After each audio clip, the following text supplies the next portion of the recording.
Kiai Haji Zainuddin MZ yang alhamdulillah sudah hadir bersama-sama kita untuk meneruskan apa makna yang ada di balik peristiwa hijrah Rasulullah Sallallahu Alaihi Wasallam. Silakan Kiai.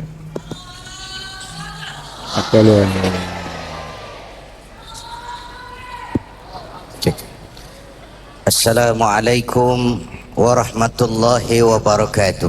Waalaikumsalam warahmatullahi wabarakatuh. Guru kita Habib Munzir Al-Musyawwab, hadirin hadirat dan pemirsa TV One yang saya cintai. Habib sudah menjelaskan kepada kita latar belakang terjadinya peristiwa hijrah. Dan saya nerusin karena saya makmum peristiwa apa yang terjadi, yang hikmah apa yang bisa kita ambil dari peristiwa hijrah. Pertama, hijrah itu perjalanan menjaga iman, mempertahankan akidah, membela keyakinan. Kalau dipikir itu pindah dari Mekah ke Madinah bukan soal ringan. Meninggalkan kampung halaman tempat di mana mereka dilahirkan. Harta yang dibawa sekadar yang mungkin untuk dibawa. Semua keluarga yang beda akidah selamat berpisah. Medan yang ditempuh jauh, Mekah Madinah kurang lebih 415 kilo, 450 kilo. Kendaraan onta. Kalau siang panasnya membakar kulit, kalau malam dinginnya menusuk ke tulang sumsum. Kok mau neangan naon? Apa naon itu? Sama dengan haji tadi. Orang pergi haji kalau dipikir-pikir uangnya puluhan juta keluar, rumah ditinggal, anak ditinggal, kendaraan ditinggal, sampai sana berdesakan dengan jutaan orang, makan kurang, tidur nggak teratur. Kok mau? Nggak ada jaminan mau bisa kembali lagi. Orang pergi haji itu dari rumah aja kayak jenderal, sampai sana kopral. Yang jawabannya, yang mereka bela, yang mereka cari, yang mereka perjuangkan tidak lain adalah iman. Kalau iman sudah bicara, yang jauh dekat rasanya. Kalau iman sudah bicara, yang lemah jadi kuat, yang takut jadi berani. Kalau iman sudah bicara, sengatan terik matahari laksana sinar bulan purnama. Kalau iman sudah bicara, jangan hujan air, hujan peluru kecil. Kalau iman sudah bicara, penjara bisa lebih indah dari istana. Bahkan tali gantungan laksana lambaian tangan bidadari. Maka intan paling mahal, mutiara paling berharga adalah iman. Karena memperjuangkan ini, Nabi dan sahabat hijrah ke Madinah. Potretnya macam-macam. Ada yang waktu mau berangkat hijrah takut. Oh, kita hijrah ke Madinah, di tengah jalan dicegat kafir Quraisy, disembelih, selesai gaya. Turun ayatnya, kullu nafsin dha'iqatul maut. Kamu disuruh hijrah saja takut mati, padahal semua yang hidup bakalan mati. Hijrah ke Madinah mati, nongkrong aja di Mekah juga bakalannya mati. Berjuang membela agama mati, mengkhianati dan menjual agama mati. Berani mati, mati. Takut mati. Sehingga Sayyidina Umar dengan ayat ini turun, kalau sebagian sahabat mau hijrah ngumpet-ngumpet, beliau malah kumpulin Quraisy dekat Ka'bah, pidato, tuan-tuan, besok pagi yang namanya Umar bin Khattab mau hijrah dari Mekah ke Madinah. Siapa yang kepengen palanya pisah sama badannya, silahkan cegat Umar di jalanan. Besok tenang, beliau berangkat, nggak ada yang mau nyegat. Quraisy juga mikir, gue ngapain nyegat penyakit. Lihat kalau iman sudah bicara. Ada yang nggak takut lapar, nggak takut mati, takut lapar. Hijrah ke Madinah, ntar di sono makan apa? Ini jelek-jelek Mekah kampung diri, nginjem-minjem orang percaya. Di Madinah mau ngebuat nama siapa?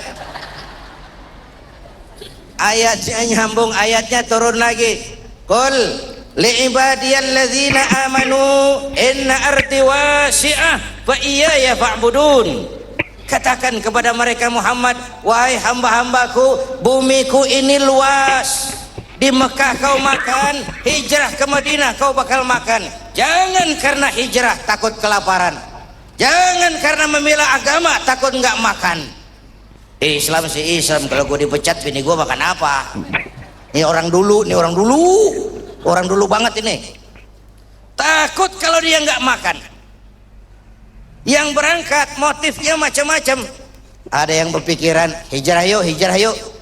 Emang kenapa? Kali-kali aja di Mekah dagang untungnya gedean, di Madinah dagang untung gedean. Ada lagi anak muda, hijrah yuk, hijrah yuk. Kenapa? Di Madinah cewek gampangan. Hijrah ada. Lalu Nabi keluarkan itu hadis, innamal a'malu binniyat, di asbabul wurud, sebab-sebab keluarnya nih hadis. Segala perbuatan tergantung niatnya. Yang hijrah karena pengen dagang, dia bakal untung di Madinah. Yang hijrah karena perempuan, dia bakal kawin di Madinah. Hijrahnya bergantung kepada niatnya. Saudara hadirin yang saya hormati, iman ini yang dibela, ini yang dipertahankan, ini yang diperjuangkan. Orang kayak Sayyidina Abu Bakar berangkat ikut hijrah, coba pikir ngapain, neangan naon. Kehormatan diri beliau bangsawan, kekayaan beliau hartawan. Hartawan, bangsawan, mau tengah malam buta kebelangsak nemenin Nabi tinggal di Gua Sur. Mana sekarang hartawan bangsawan mau kebelangsak tengah malam nemenin kiai? Bawaannya kalau kiai bawa map udah curiga aja sumbangan nih.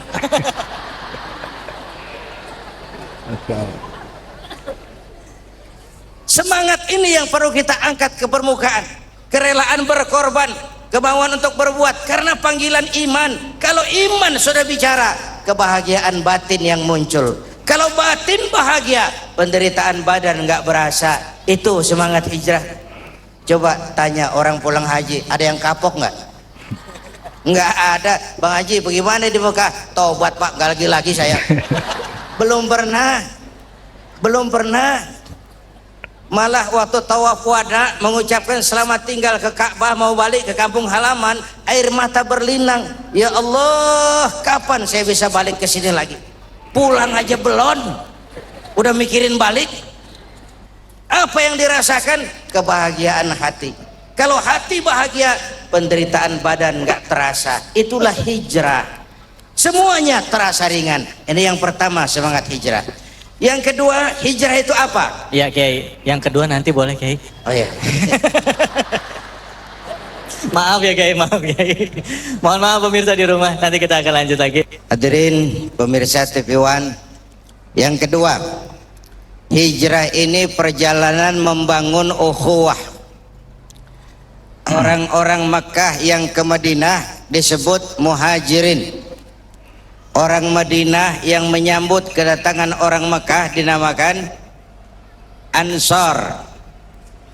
Bagaimana sikap orang Madinah menyambut kedatangan orang Mekah? Apa pakai tolak pinggang? Orang Mekah, kamu kesini pendatang ya, jangan macam-macam di sini, tak celurit sampean. Apa begitu? Enggak tuh, masing-masing pada nyari saudara. Masing-masing nyari teman. Saudaraku dari Madinah, dari Mekah, selamat datang di Madinah. Jangan takut terlantar di sini. Rumah saya kamarnya 4, ente pakai 2, saya 2. Nyari saudara. Datang yang lain, saudaraku dari Mekah, selamat datang di Madinah. Jangan takut lapar di sini. Kambing saya 4, ente pakai 2, saya 2. Nyari saudara. Datang lagi yang lain, saudaraku, semua cari saudara. Apa jawab orang Mekah? Terima kasih saudaraku, kami akan lebih senang kalau ditunjukkan kemana jalan ke pasar, agar kami bisa berusaha dan hidup nggak jadi beban bagi yang lain. Yang satu mati-matian mau nolong, yang satu berusaha agar hidupnya nggak jadi beban bagi yang lain. Cakep nggak hijrah? Cakep enggak? Nah, yang lebih cakep lagi, contoh lagi. Waktu turun perintah hijrah, Nabi kita pidato. Saudara-saudara, saya ya Rasul, perintah hijrah sudah turun. Lalu bagaimana ya Rasul? Berangkat kamu duluan ke Madinah. Tuhan kapan ya Rasul? Belakangan. Kenapa belakangan? Enakan bareng. Kalian harus tahu, yang dicari saya, yang diancam mau dibunuh saya, target nomor 1 saya. Kalau kita hijrah bareng-bareng, kita bakal dikejar-kejar terus.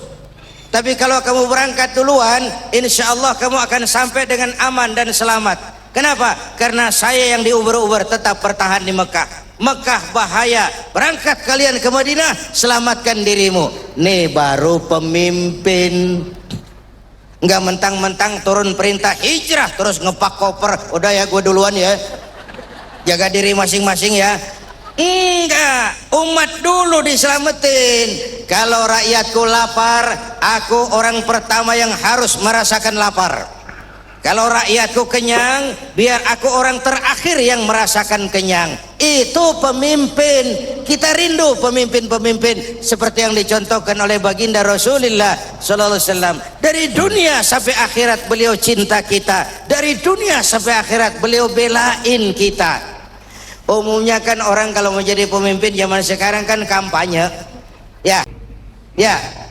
Lagunya merdu, cerita soal pendidikan gratis, soal mudahnya pengobatan, soal lapangan kerja. Udah jadi mah. Ya. Ya, udah jadi mah. Ya itu. Nanti lanjut lagi, Kiai. Kalau baru-baru mah rajin baca ayat kursi, dapat kursi lupa ayat. ini banyak kan, dapat kursi lupa sama ayat. Saudara-saudara, karena hijrah membangun ukhuwah, ayo sesuai dengan program damai Indonesiaku ini, jaga kesatuan, persatuan, kerukunan dan kekompakan. Amin. Karena hijrah mempertemukan Ansar dan Muhajirin. Unzur kaifa akhar rasulu bainal Muhajirin wal Ansar. Bagaimana Rasul mempertemukan, mempersaudarakan Ansar dan Muhajirin. Dilepaskan manusia dari ras diskriminasi, dilepaskan manusia dari ikatan darah, dan diikat dengan nilai-nilai akidah. Baik, Kiai. Nanti kita lanjutkan lagi, Kiai.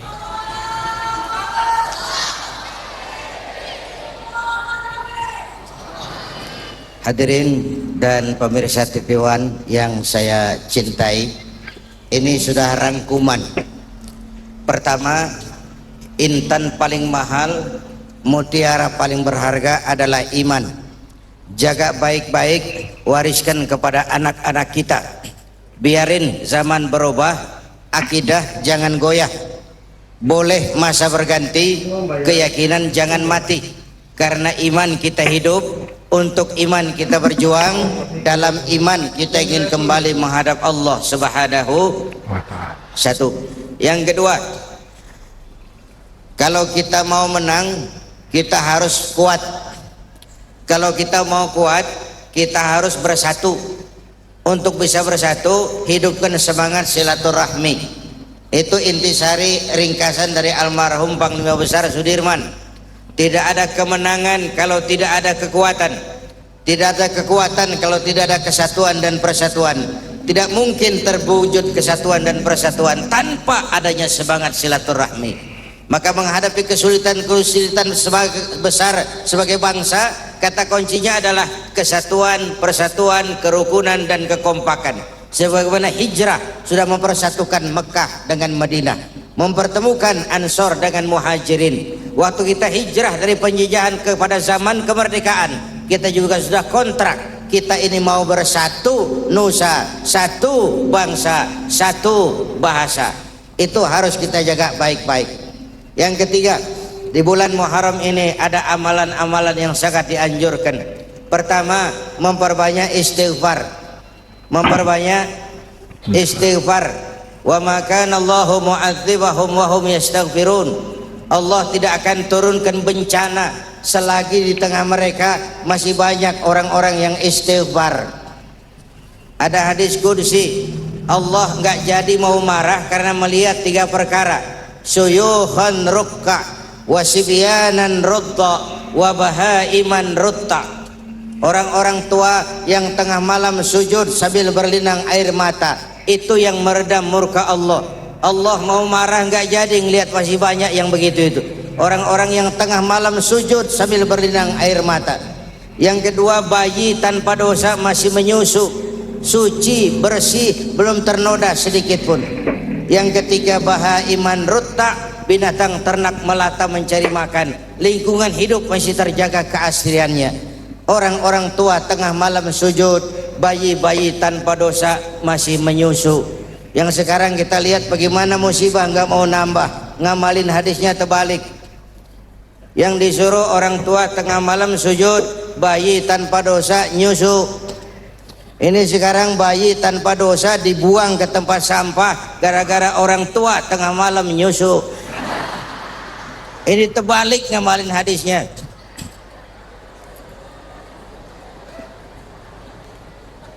Di bulan ini dianjurkan memperbanyak istighfar.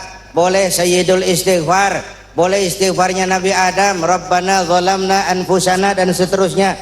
Boleh istighfarnya Nabi Yunus, la ilaha illa anta subhanaka inni kuntu minal zalimin. Istighfar itu meredam murka Allah. Yang kedua, siapa yang diberikan keluasan rezeki oleh Allah di bulan ini, dekatlah sama anak yatim. Ana wa kafilul yatim kahataini yaumal qiyamah. Dan aku dengan orang yang mau menanggung beban anak yatim seperti 2 jari ini di akhirat. Kalau di akhirat ingin dekat dengan Nabi, di dunia dekatlah dengan yatim. Bantu beasiswanya, beliin bajunya, urusin makannya, usap kepalanya penuh kasih sayang. Itu bawa berkah. Kayak saya nih, saya yatim piatu. Emak enggak, bapak enggak, udah. Ntar yang mau ngusap kepala saya boleh. Anak-anak yatim itu anak-anak kita semua. Saudara-saudara, itu amalan yang kedua. Yang ketiga, puasa sunnah. Kalau mampu 10 hari, kalau enggak 3 hari, sekurang-kurangnya 1 hari saja di bulan Muharram ini. Puasa sunnah itu, puasa itu penting buat kita karena intinya adalah pengendalian diri. Yang halal pun kalau belum waktunya jangan. Itu puasa tuh, disiplinnya cakep bener. Biar halal kalau belum waktunya jangan. Kan puasa begitu Ramadan, coba lihat. Tempe halal habis maghrib, tahu halal habis maghrib, disiplinnya luar biasa. Air kelapa halal habis maghrib, bini sendiri halal Habis maghrib. habis taraweh. Kirain habis maghrib. Yang halal pun kalau belum waktunya kita bisa menahan diri. Itulah hebatnya disiplin dari pelaksanaan ibadah puasa. Saya kira ini nanti kita akan ikuti pembacaan doa oleh guru kita Habib Munzir Al-Musawwar. Terima kasih. Wassalamualaikum warahmatullahi wabarakatuh.